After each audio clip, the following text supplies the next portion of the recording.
नमस्कार दोस्तों। चलिए, इससे पहले टॉपिक था मेरा स्किनर्स की कंडीशनिंग थ्योरी। तो उसकी हमारा रह गया था कि उस सिद्धांत की आलोचनाएं और उसका शिक्षा में महत्व। स्किनर की थ्योरी का कंडीशनिंग थ्योरी जो है इसकी ऑपरेंट कंडीशनिंग थ्योरी, सिद्धांत की आलोचना, criticism of operant conditioning theory. देखिए, इसकी आलोचना भी की कि कोई भी सिद्धांत है पूर्णतः किसी भी लर्निंग में या सीखने में पूरी तरह से सही सिद्ध नहीं होता। इसलिए बहुत सारे सिद्धांत आए और वो कुछ चीज़ सिखा पाए और कुछ नहीं सिखा पाए, यानी पूर्णतः कोई भी थ्योरी नहीं है। हर थ्योरी की आलोचनाएं हैं तो कुछ उसके अच्छे प्रभाव भी हैं सीखने में, तो सीखने के लिए हमारी किसी हद तक मदद भी करती हैं। इसलिए इन थ्योरी को हमने सिलेबस में SCERT NCERT में इस सिलेबस में रखा है इसको, क्योंकि इससे हम कुछ तो सीखते ही हैं। तो जैसे आलोचनाएं हैं कि यद्यपि सक्रिय अनुकूलित अनुक्रिया द्वारा सीखना एक महत्वपूर्ण सिद्धांत है, परंतु यह भी सभी प्रकार के सीखने की एक पर्याप्त व्याख्या नहीं देता है। दूसरा है, स्किनर ने अपना अध्ययन निम्न स्तर के जानवर तक ही सीमित रखा, क्योंकि उनका व्यवहार सरल होता है तथा उनके चारों तरफ की परिस्थितियों को अच्छी प्रकार से नियंत्रित किया जा सकता है। इसलिए मानवीय अधिगम की व्याख्या करने में यह सिद्धांत ऐसा बन रहा, यानी कि मानव पे अप्लाई जरूर किया जाता है इस पर, लेकिन हम पूर्ण तरह से उस पर सत्य नहीं उतर पाते। यह सिद्धांत यह बताता है कि कुछ विशेष प्रकार के सीखने के लिए विशेष प्रकार का अनुकूलन होना चाहिए। यह सिद्धांत यह बताने में सफल हो जाता है कि उच्च विचार, तर्क और ऐच्छिक क्रियाएं आदि किस प्रकार करते हैं, यानी कि ये कुछ हद तक तो सिखा पाता है, लेकिन उच्च विचार कैसे आते हैं, तर्क और ऐच्छिक क्रियाएं आदि इन पर नियंत्रित नहीं किया जा सका। तो इसलिए ये आलोचना है इसकी। स्किनर ने सीखने में अंतर्दृष्टि यानी इनसाइट का स्थान नहीं मानता, यानी कि वो सब कुछ बाहर से ही सीखता है, करके सीखता है, अंदर से समझ नहीं है। तो यानी सारी मोटर स्किल्स है सब करके सीखने वाली है। उसके अनुसार किसी समस्या का समाधान उसका सरल होना या उससे मिलती जुलती पहले हल की गई समस्या का ज्ञान होना जरूरी है। यानी कि यदि कोई समस्या तक पहुंचता है तो जरूरी है उसके जीवन में उस तरह की घटनाएं घटी हो, सोचता नहीं है, बस उससे लिंक कर लेता है, पुराने जीवन में घटी घटनाओं से लिंक कर लेता है कि अब की बार ऐसा करना है, उसके करने से ऐसा हुआ था। तो इस तरीके से जीवन में कोई घटनाएं घटी होती है तो हम उनसे सीखते हैं। ये 4-5 चीज़ थी इसकी। वैसे इसकी थ्योरी काफ़ी बेस्ट है। और अब इसका शिक्षा में क्या महत्व है? शिक्षा में बहुत अधिक महत्व है। ऐसे सिद्धांत का उपयोग बालक के व्यवहार में अपेक्षित परिवर्तन लाने से अच्छी तरह से किया जा सकता है। अपेक्षित जैसा आप चाहते हैं उसके व्यवहार में परिवर्तन ला सकते हैं। जैसे ही अपेक्षित व्यवहार की ओर बच्चे के कदम पड़े, तुरंत ही उपयुक्त पुनर्बलन द्वारा व्यवहार को प्रोत्साहित किया जाना चाहिए। यानी कि बच्चा घर में जैसा भी कोई कार्य करता है, अगर अच्छा करता है, तुरंत ही उसके लिए शाबाशी जैसे क्या करना चाहिए, रिवार्ड, पुनर्बलन करना चाहिए, रेनफोर्समेंट देना चाहिए। यदि नहीं करते तो अच्छी क्रियाओं को करेगा ही नहीं, निरस्ता उसके मन में आ जाएगी और ऐसा काम करने कभी नहीं करेगा।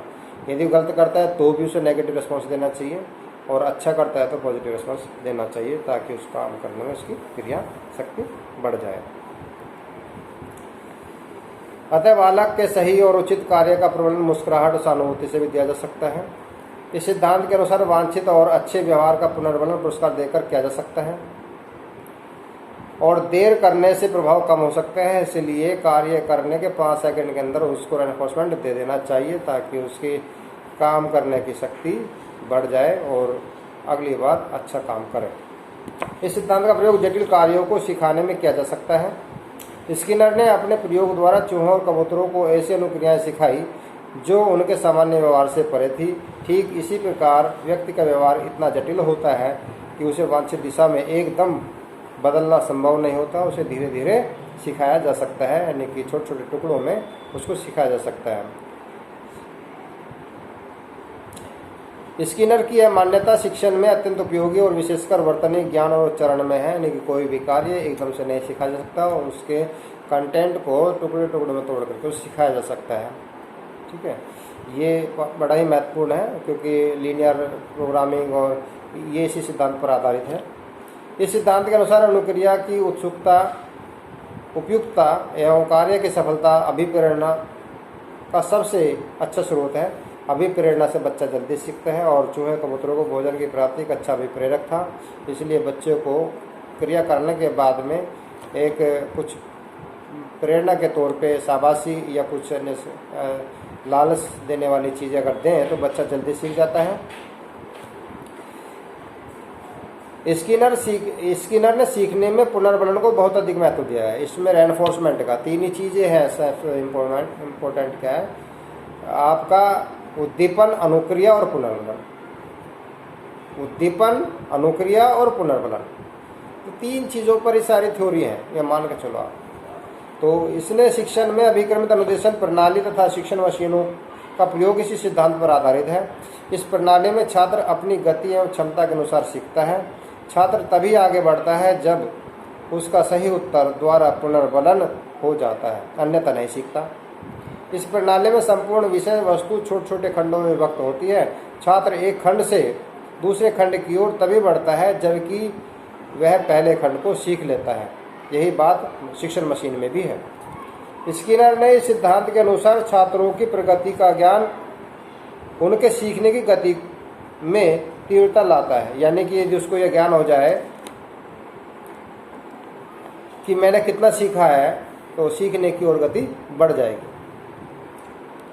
स्किनर ने बताया कि हमारे दैनिक जीवन में ऐसे बहुत से कार्य होते हैं जिनका पारितोषिक हमें तुरंत न मिलकर कुछ समय के बाद मिलता है, जैसे कलाकार, फैक्ट्री में, मिल में काम करने वाला मजदूर। फिर भी उन्हें विश्वास रहता है कि उनके कार्य का पारितोषिक एक दिन अवश्य मिलेगा और वो इसी आशा में अपने काम में बराबर मन लगाए रखते हैं।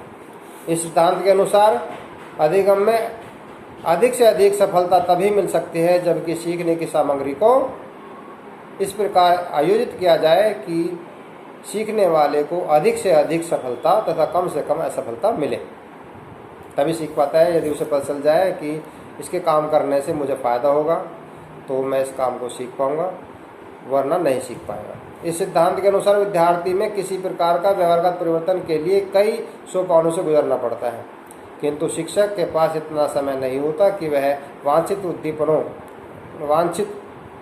परिवर्तनों हेतु सभी सोपानों से गुजर सके। इस दृष्टि से शिक्षक पढ़ाने से पूर्व उन सभी उद्दीपनों पर विचार कर सकता है। इसलिए सिर्फ उद्दीपन के माध्यम से ही बच्चों को पढ़ाया जा सकता है और उसकी एक वांछित अनुक्रिया तक पहुंचाया जा सकता है। उसका वांछित उद्देश्य जो होता है उसको सीखने में मदद करते हैं क्या, स्टिमुलस।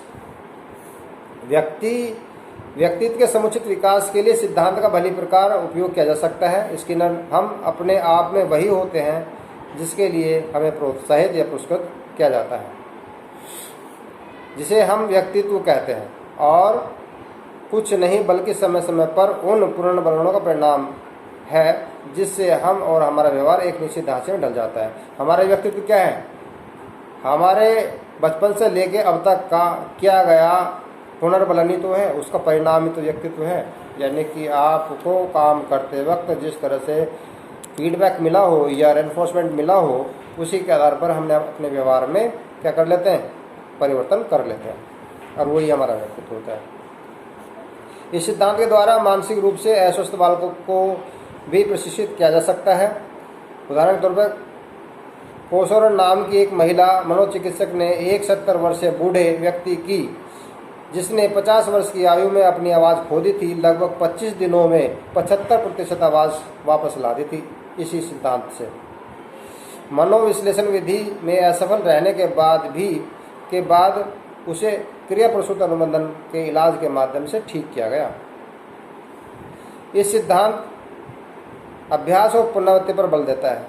ये क्या करता है, अभ्यास और पुनरावृत्ति दोहराने पर बल देता है। अतः शिक्षक को चाहिए कि वह इन दोनों नियमों को व्यवहार में लाकर शिक्षण अधिगम प्रक्रिया को प्रभावी बनाए। संगीत, संस्कृत एवं गणित जैसे विषयों में इन नियमों की सार्थकता बहुत अधिक मानी गई है, क्योंकि इनको अभ्यास और पुनरावृत्ति के माध्यम से सीखा जा सकता है। इस सिद्धांत के अनुसार ताड़ना या दंड न तो वांछित व्यवहार को सीखने में मदद करता है और न ही अवांछित व्यवहार द्वारा बुरी आदतों को तोड़ने में। समझे? दंड के द्वारा बालक कुछ समय के लिए गलत व्यवहार करना छोड़ सकता है, लेकिन जैसे ही दंड का भय अथवा उसका प्रभाव समाप्त होता है तो बुरे व्यवहार की पुनरावृत्ति होने लगती है। इसलिए यह सिद्धांत दंड के स्थान पर वांछित व्यवहार का पुनर्बलन कर उसे सुदृढ़ करने एवं अवांछनीय व्यवहार की उपेक्षा कर उसे विलुप्त करने का विकल्प सुझाता है। यानी कि इसके माध्यम से कुछ व्यवहारों में रेनफोर्समेंट के माध्यम से सुधारा जा सकता है, या किसी व्यवहार को हटाना हो तो हटाया जा सकता है। तो ये थी आपकी ऑपरेंट कंडीशनिंग थ्योरी जो स्किनर ने दी थी, और इसके शिक्षा में जो महत्व है बड़े इंपॉर्टेंट है। ये आपका शॉर्ट क्वेश्चन में जाता है, तो इस क्वेश्चन को भी अच्छे से आप रट लें, समझ लें। शिक्षा की दृष्टि से काफ़ी इम्पोर्टेंट है, एग्जाम की दृष्टि से। चलिए, अगला टॉपिक है मेरा आपका क्लासिकल अनुबंधन, यानी क्लासिकल कंडीशनिंग थ्योरी और ऑपरेंट कंडीशनिंग थ्योरी में क्या डिफरेंस है, इन दोनों में क्या कंपैरिजन करके दिखाएंगे अगले लेक्चर में। धन्यवाद।